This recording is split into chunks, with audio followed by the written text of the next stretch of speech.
Welcome to a new Monday morning routine. It's Coffee with Strangers with Kelli Lemon. Hey, it's Kelli, and today I'm in Carytown to grab coffee with Amy Black. Amy's been in Richmond for almost 20 years, and her shop has become a go-to for all kinds of clients. Amy. Yes. You know I start off with a cheers. Because cheers. Who are you and what do you do in the city? I'm Amy Black, and I've been tattooing here for the past 18 years, and I also started a charity called Pink Ink Fund for mastectomy tattoo. Born and raised in Richmond? No, I was born in Seoul, Korea. I was adopted when I was 6 months old. Then I moved to the States.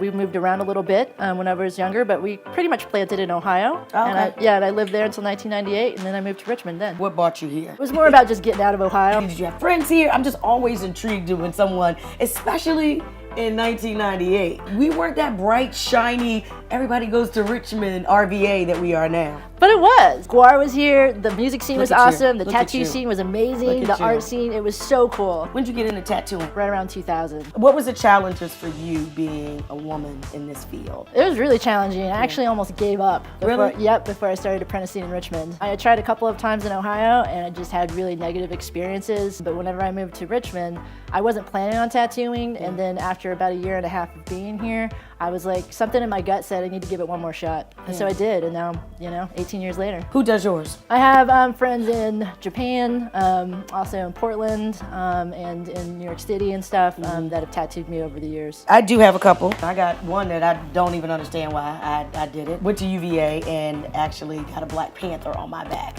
Number 15 on the board, put it on that one. You know it. Yeah, you know it. Where do you rest your head? What part of town do you live in? I currently live in Scott's Addition. I'd been living in an old bungalow that was built in the 1940s over on the other side of Carytown for about 13 years. And I was just dying to have updated everything.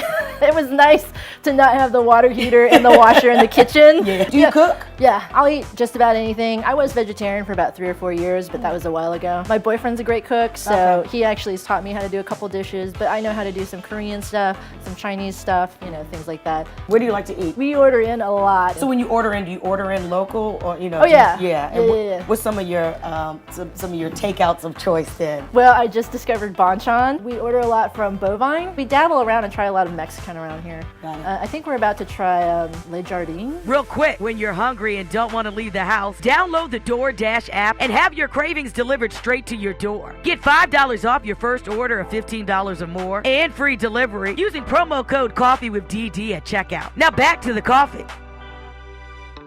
What's your Friday night look like? That is almost the middle of my work week since I work from Wednesday until Sunday. I'm usually exhausted and then watch Netflix or HBO. What are you binge watching? We've been doing a lot of war movies, so I watched Darkest Hour recently. There's all kinds of stuff popping up on Netflix, World War I, World War II. That makes me sound old as hell. No, people watch Netflix differently. Music, what you listening to? What's the Amy Black soundtrack? In the shop, I really just play a lot of top Billboard pop. I want to keep the vibe positive and easygoing in here, especially when the breast cancer survivors come in. How'd you get involved with that? It really came to me. I was tattooing for 10 years at the point in time, and I just got an email from this woman that was searching for another woman tattooer. She was hoping to find a woman tattooer in Richmond that would be able to help her out because she retained one natural breast and she'd only had a single-sided mastectomy and lost the other one.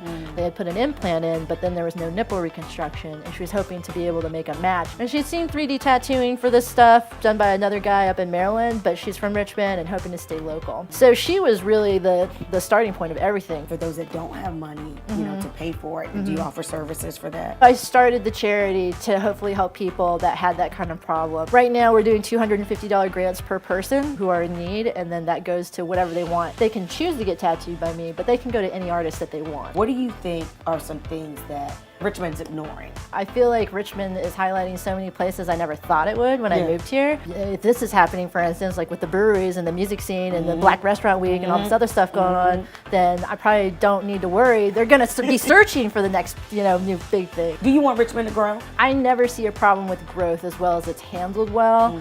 And if you really protect the infrastructure of things, then that's gonna be a healthy platform for all these other things going on in the city to grow. Do you drink coffee? Yes, so I quit coffee a year and a half ago. Okay. And I switched over to juicing. Okay. Yeah, so I do juice with like spinach and ginger and turmeric and all kinds of stuff in it.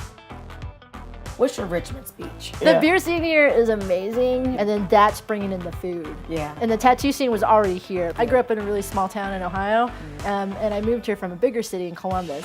And so I think I always have that small town part of me that likes to live in a city where there's not a concrete jungle. Yeah. You still see trees and stuff like that. And then people are still friendly. Strangers are friendly on the street. Yeah. That's the one thing I tell people a lot too about Richmond. I'm like, I moved here because it reminded me of home. People just smile at each other and be friendly and nod and say hi. A stranger will open the door for you whenever you're going into a store.